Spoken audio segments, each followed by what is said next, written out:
The dragon has been born again, and it's one of you. You fully lost your mind.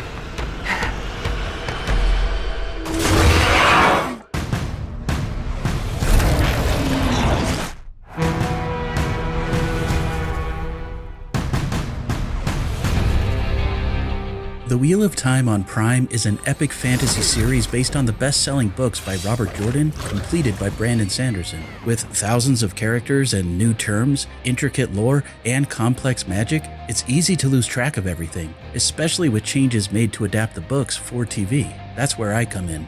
Welcome to the Wheel of Time Seasons 1 and 2 recap. I'm Lauren from Unraveling the Pattern, a fan channel dedicated to exploring the story and lore of the Wheel of Time for newcomers and longtime fans alike. With Season 3 on the horizon, let's revisit the significant events, characters, and history in preparation for the new season, coming to Prime on March 13th. Season 2 ended with ancient heroes called forth from the dead by the Horn of Valir to help Rand al'Thor and his friends to defeat the Forsaken Ishamael. With Moiraine's power restored, she helped Rand to proclaim himself the Dragon Reborn, as the people of Falme watched in awe. But how did we get to this moment, and why does it matter? Let's first review the big picture. The Wheel of Time turns, and ages come and pass, repeating in an endless cycle. People are reborn to live infinite lives throughout the ages, though they don't remember their past lives. The wheel weaves the threads of people's lives into the great pattern, which makes up all existence. Sometimes the wheel requires course correction. To restore balance, it uses ta'veren, highly influential people who become focal points in the pattern. Why? You're ta'veren. All 5 of you focal points for the wheel. ta'veren influence the world around them, often unknowingly, bending events and threads of people's lives to the will of the wheel. Try saying that 5 times fast. The wheel weaves as the wheel wills. 3,000 years ago, during a time of peace and prosperity called the Age of Legends, an entity known as the Dark One began to corrupt the pattern, causing imbalance, reintroducing war and chaos, and threatening the end of time and existence. And so the pattern required a ta'veren, hero, and champion of the light to counter the shadow and to restore balance. Enter the Dragon. In the Age of Legends, the dragon was Lews Therin Telamon, a powerful channeler of the One Power and a leader of the Aes Sedai. Do you know what Aes Sedai means in the old tongue? Servants of all. The Dark One recruited many powerful Aes Sedai to his side. These top lieutenants called themselves the Chosen, but the world knew them as the Forsaken. One of the most dangerous was Ishamael, said to be Lews Therin's equal in power. Once friends with Lews Therin, Ishamael turned to the shadow, driven by nihilism and a desire to break the wheel and end the cycle of rebirth and suffering. Alone of all the Chosen, I actually believe in the dark.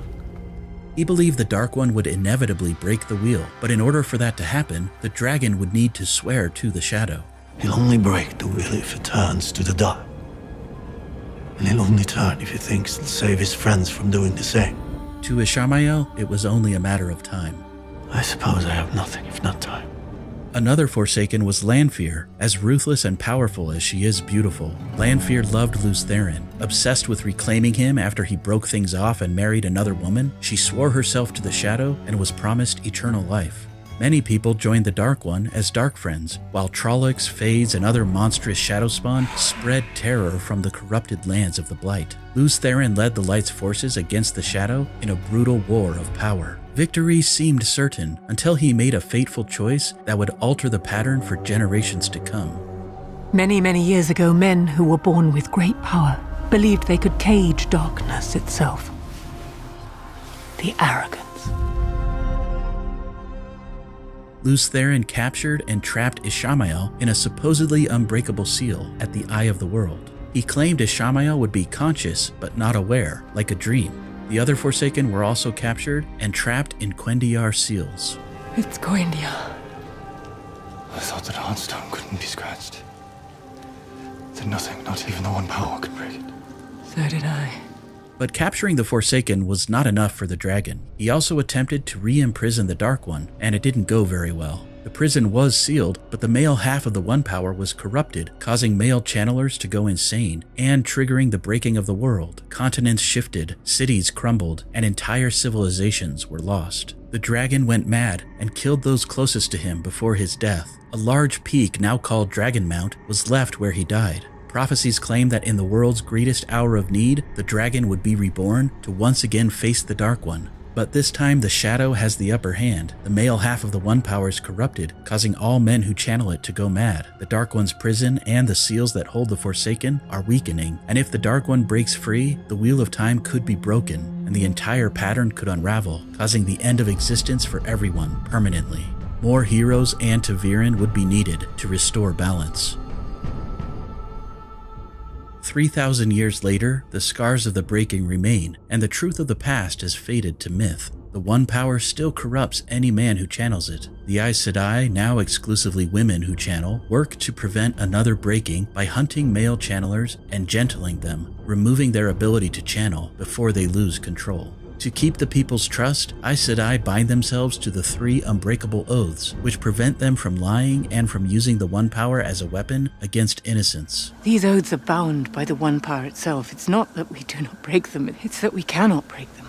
Aes Sedai are divided into 7 Ajas with distinct purposes, though rumors persist of an 8th that serves the Dark One. The Aes Sedai leader is the Amyrlin Seat, who sits on a throne of the same name in the White Tower. The Amyrlin is considered to be the most powerful person in the known world. Another group, the Children of the Light, or White Cloaks, commit atrocities while claiming moral supremacy. One prominent White Cloak is Eamon Valda, who prided himself on capturing and burning Aes Sedai like witches. Since the breaking, some men have risen to power and proclaimed themselves the Dragon Reborn. The Ajas band together to stop these so-called false dragons. In Season 1, we learned of one such man, Logain Ablar, who raised an army before he was captured and then unlawfully gentled by the Aes Sedai without trial. One Red Sister of particular note who was involved in his gentling is Liandrin Sedai. After his sentencing by the Amyrlin Seat, Logain was sent to a sanatorium in the city of Cairhien. He still believes he's the Dragon Reborn, and he's still insane. The blood of Luz Theri Telabon flows in my veins. But the true dragon's rebirth was already woven into the pattern decades earlier. 20 years ago, 3 major world-changing events occurred simultaneously. First, the Aiel War ended abruptly near Tar Valon. The Aiel are desert warriors from the eastern Aiel Waste. They veil their faces when they kill and have strange ideas about honor. For unknown reasons, the Aiel crossed the mountains called the Dragon Wall and began a bloody 2-year war against the nations of the Westlands. Just as the war ended, an Aiel woman went into labor on the slopes of Dragon Mount, while a young soldier named Tam al'Thor sought refuge nearby. He removed his helmet to show that he wasn't a threat and began to help her. The second significant event happened in Tar Valon, where bells were ringing to celebrate the end of the war. 2 Aes Sedai of the Blue Aja, Moraine Damadred and Siuan Sanche, were celebrating and planning their future together when they visited a blind Aes Sedai who had a talent to foretell the future. She was struck by a strong foretelling where she witnessed the third significant event, the birth of the Dragon Reborn, on the slopes of Dragon Mount. The dragon is born again. I feel it. The baby lies in the snow and cries like the thunder. It burns like the sun. So strong was her foretelling that it killed her, just as the laboring mother also died. Tam and his wife Carrie took the impossible child home to a backwater village far to the west in the 2 rivers. They named him Rand and raised him as a shepherd. They never told Rand about his true parentage. Before dying, the blind Aes Sedai swore Moraine and Siuan to secrecy with an impossible task. They alone must find the dragon and prepare the world to follow. The very fate of the wheel depended on it. Siuan stayed in the White Tower, rising to become the Amyrlin Seat. Moraine took to the road, searching tirelessly for the Dragon Reborn. She recruited Lan Mandragoran, an uncrowned king of a fallen land called Malkier, as her warder. Warders and Aes Sedai share a magical bond. I've heard about the bond between an Aes Sedai and a warder. That you feel what she feels. After 20 years, Moraine found a small village in the 2 rivers with 4 ta'veren who were all born around the same time. Rand al'Thor, Perrin Aybara, Mat Cauthon, and Egwene al'Vir. Moraine also discovered a 5th ta'veren, Nynaeve Almira, who was a bit older than the others, but who would also prove to be an important thread in the pattern. After a brutal Shadowspawn attack left the village in ruins, during which Perrin accidentally killed his wife and Rand's father Tam was nearly killed, Moiraine convinced the group that one of them was the Dragon Reborn, but she wasn't sure which. Rand took his father's mysterious heron-marked sword, and the group left with Moiraine and Lan to find a place of safety in Tar Valon with the Shadow in pursuit. For a full breakdown of Season 1, check out my deeper recap on YouTube. Here are the Season 1 highlights. As they traveled, the ta'veren were haunted by a fiery-eyed specter in their dreams. Rand struggled with strange abilities. Egwene explored her Aes Sedai potential, but suffered at the hands of White Cloaks. Perrin, also tortured by White Cloaks, developed wolf-like senses and grappled with the death of his wife. Mat fell under the influence of a cursed dagger from Shadar Logoth. Nynaeve shocked everyone with a powerful healing display. The group was separated early on, but reunited a month later in Tar Valon. During their separation, Rand and Mat met a traveling entertainer, or gleeman, Tom Maryland, who saved them from a fade and was left for dead. And they met Loial, an Ogier who loved books and noted Rand's Aiel heritage. An Aielman from the Two Rivers? I'm not an Aielman. Perrin and Egwene took refuge with the traveling people. Surely you've heard of the Tinkers? Pacifists who followed the Way of the Leaf, a non-violent philosophy, which was attractive to Perrin, but conflicted with his growing wolf instincts. In Tar Valon, Moiraine navigated White Tower politics, publicly reprimanded by the Amarlin seat. On your knees. Privately, she and Siuan reconnected. On your knees. Siuan had a dream that revealed the dragon must go to the Eye of the World. Moiraine healed Mat from the dagger's corruption, but warned him never to touch it again. If he touches it again, he may be lost forever. Mat chickened out and stayed behind, while the rest of the group traveled through the Ways to a borderland fortress near the Blight. There, Rand met Min Farshaw, who saw visions of the future. Min confirmed Rand's suspicions. He was the Dragon Reborn. He confided in Moiraine, and together they entered the Blight to find the Eye of the World. A Trolloc army attacked the fortress. Believing it was the last battle, the city's lord unearthed the ancient Horn of Valir, said to call heroes from the dead to fight, and said to be crucial for the dragon's victory. Before it could be used, Darkfriend Padan Fain stole it. He warned Perrin that all 5 ta'veren had roles to play, and some might turn to the Shadow. Nynaeve, Egwene, and others stopped the Trolloc army but suffered heavy losses. At the Eye, Rand saw visions of Lews Therin, his past self. Was this madness or something unique to the Dragon Reborn in this age? Moiraine and Siuan believed the Eye was the Dark One's prison, but it was actually the seal keeping Ishamael trapped in his dreamlike state. Ishamael had been manipulating Rand and others through dreams. In a dream at the Eye, Ishamael tried to turn Rand to the Shadow. Ishamael also attacked Moiraine, cutting her off from the One Power and breaking her bond with Lan. Believing he was destroying the Dark One, Rand unleashed immense power, accidentally freeing Ishamael instead. Fearing madness, Rand left Moiraine and his friends behind. Tell them I died here. Season 1 ended with strange ships far to the west attacking the continent. The Shadow had struck a major blow. Ishamael was free, the Horn of Valir was stolen, and an invading empire had arrived. This wasn't the last battle. I fear it was the first. There are neither beginnings nor endings to the turning of the Wheel of Time, but this was a beginning. Season 2 picked up months later, with the group once again separated. Rand hid in Cairhien, struggling with his powers. Seeking to learn how to channel and to hold off the madness, he found Loghain, the false dragon, but Loghain was already insane and couldn't help. Rand also connected with a mysterious innkeeper, Selene.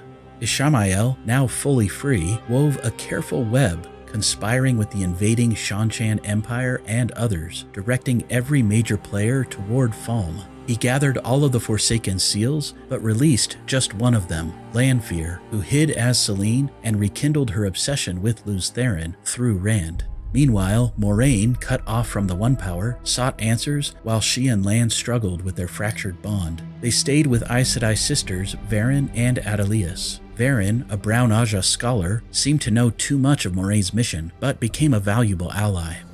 Good. I wanted to know how far you go for the dragon if you're to lead him to victory. For a time, Lan and Moiraine parted ways. Lan joined Alanna and her 2 warders, Ivan and Maxim, who would also prove to be essential allies. At the White Tower, Egwene and Nynaeve trained as novices. During their training, they learned more about the complex weaves of the One Power. Nynaeve's raw power impressed the Aes Sedai, leading her to the perilous Accepted Test Arches, where she faced visions of her past, present, and future, and earned her place as accepted. Egwene also grew in strength, but found herself caught in White Tower politics, constantly feeling she was not enough in comparison to Nynaeve. Egwene befriended Elaine Trakand, the Andoran heir, who joined her in her novice training. I'm Elaine Trakand, daughter heir of Andor. You were my subject. Mat, imprisoned by Liandrin, befriended Min, whose visions warned he would find the Shadar Logoth dagger again and stab Rand. Liandrin, revealed as Black Aja, later handed Nynaeve, Egwene, and Elaine over to the invading Shan-Chan, who enslave and control women who can channel using an Adom collar. Egwene was captured, but Nynaeve and Elaine were able to escape and hide in Falme. Perrin and Loial, along with some Borderlander soldiers, pursued Padan Fain and the stolen Horn of Valir. Perrin met Elias Machira, a wolf brother, who helped him understand his affinity to wolves. Wolf brother, they call us. I am them. So are you.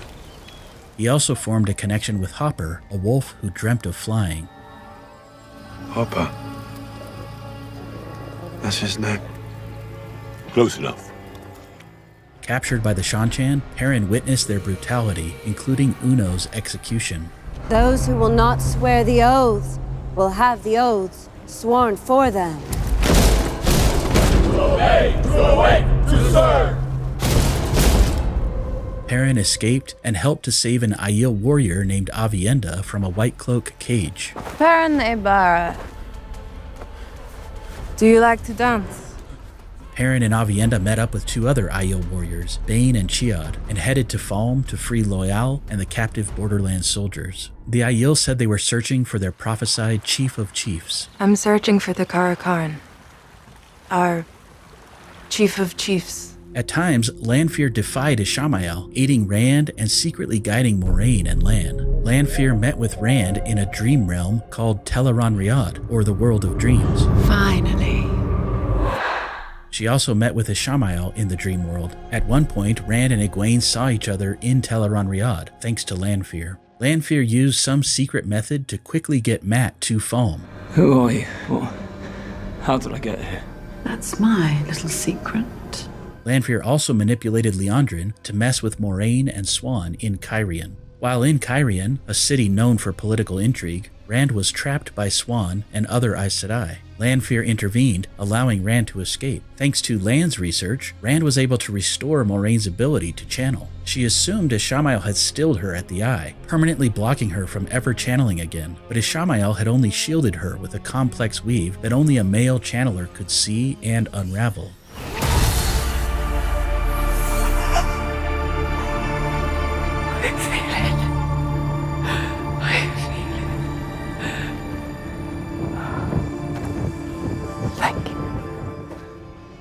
Much of what happened in Cairhien is still unclear, but it led to an apparent rift between Moraine and Swan. Lanfear intervened again and brought Rand, Moraine, and Lan to Falme through the ways. When the time comes, raise the banner.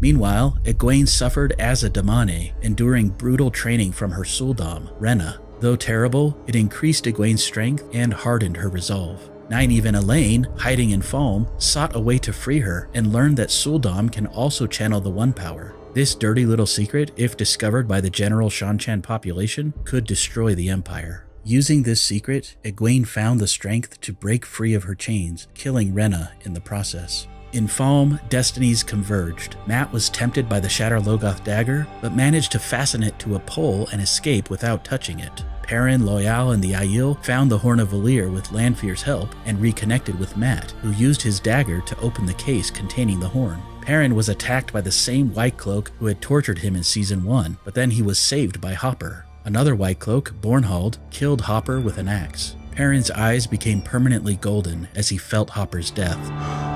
Hopper got his wish to fly. In an animalistic rage, Perrin killed Bornhald in front of his son, Dane.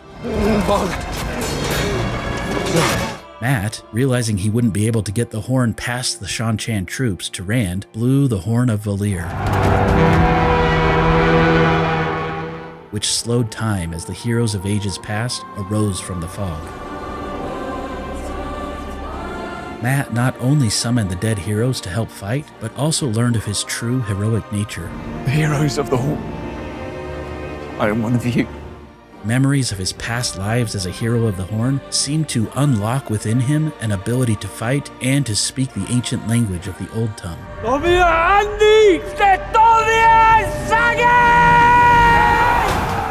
We also learned that Uno, the Borderlander soldier who previously died, is a hero of the Horn. He gave his shield to Perrin during the fight. Rand, realizing he could not run from who he was, faced Ishamael on the tower above the city as his friends arrived to help. In an attempt to kill Ishamael, Matt accidentally stabbed Rand with his makeshift cursed spear, leaving Rand with a nearly unhealable wound. Egwene held Ishamael off for a time, but then Perrin was able to use the magic shield from Uno to block Ishamael's attacks, while Elaine attempted to heal Rand's wound, leaving a nasty, half-healed scar. Moraine, left far away by Lanfear, rebonded Lan and unleashed the One Power to change the tide of battle. As the group united on the tower, combining their strength and Ta'veren nature, Rand was able to kill Ishamael with his father's Heron-marked sword, heated by the One Power. The sword was destroyed, and Rand was left with a Heron mark branded into his palm. Ishamael almost seemed grateful to Rand as he died. It's beautiful. Do you see it, love? What do you see? Nothing. Nothing's wrong.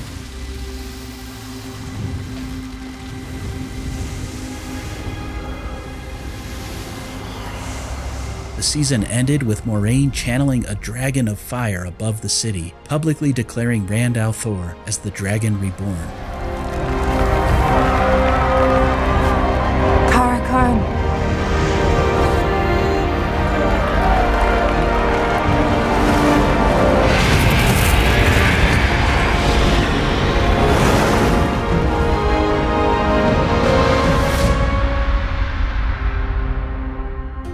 But before his death, Ishamael had done one final act of terrifying consequence. He freed the remaining Forsaken from their seals, setting the stage for even greater dangers ahead. As Lanfear reveled in her apparent victory, she was entrapped by Moghedien, the spider. Softly, softly from the shadows. Moghedien. The look on Lanfear's face should tell you everything you need to know. Moghedien and the other Forsaken are loose, and they don't share the same affections for the dragon as Ishamael and Lanfear.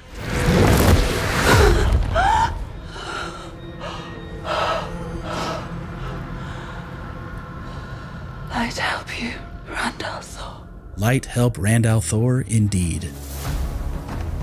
Season 3 promises to dive deeper into the story of the Shadow Rising, which is my favorite book of the Wheel of Time series, bringing more of the Aiel, deepening the lore of the Forsaken, and pushing our heroes towards the last battle. The stakes have never been higher. Thanks for watching. Subscribe to Unraveling the Pattern for my Director's Cut recap coming soon. And tune in on March 13th to Season 3 on Prime. And until next time, let the dragon ride again on the winds of time.